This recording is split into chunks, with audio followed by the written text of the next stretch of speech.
So the November tests, first one between England and South Africa. These guys were just playing each other in June. It's a bit of a weird one that, it wasn't that long ago that these guys had a 3-test series. And now they're back at it, but this time the venue changes. That 3-test series back in June, it did go South Africa's way, 2-1. First one was 42-39 to South Africa. That was a cracking game.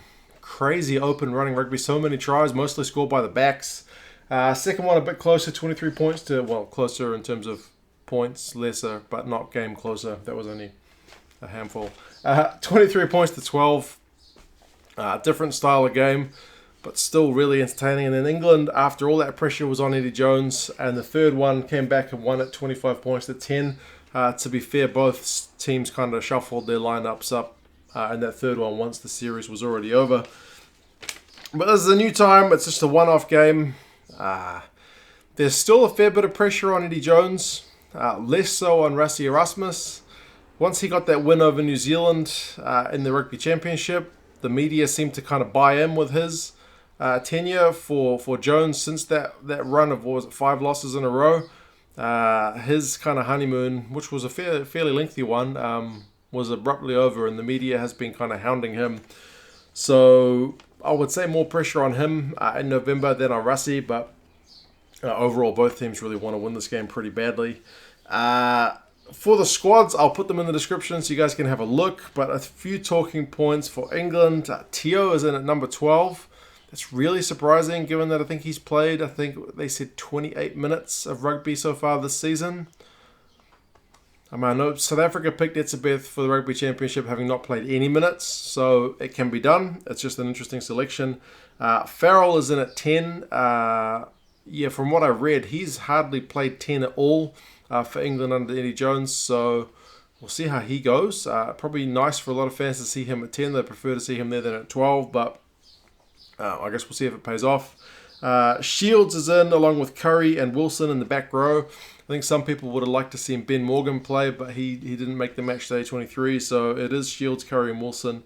Curry's still a bit of a youngster. Shields, I guess, still adapting to life over in England, so definitely going to be some eyes on them, because when you look at that South African back row, it is pretty menacing.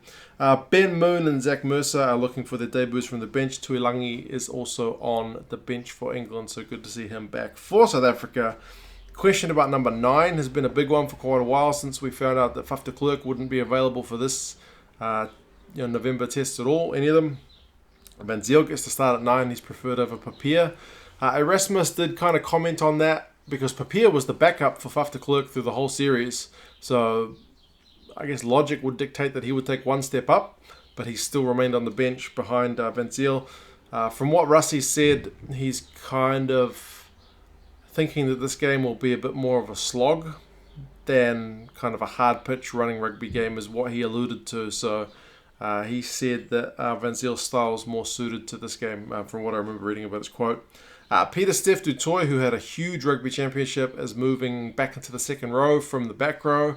He only played one game in the second row for the rugby championship, so he's alongside Itoje there. Interestingly, Snyman and Dyantyi are on the bench, so 2 locks on the bench. I suppose the thinking being if they both come on, Itoje will go off and Pieter-Steph will move into the back row and sub off one of those guys, perhaps Vermeulen, who's back. If you're a Springboks fan, you'd be pretty happy about that. Not so much if you're an England fan, because he was causing a bit of havoc during that series. He hasn't been playing the Rugby Championship, so he should be pumped up, good to go. Willemse is playing at 15, so another young Springbok guy coming through. Looks to have bags of potential, so we'll see how he goes. The bookies have got this one being pretty tight. They are saying England as the favourites at home, but only by 2 points. So not going to be much in it between these two teams. It looks like it's going to be a cracker among all the games. I think, you've got All Blacks Japan. All Blacks should win that one.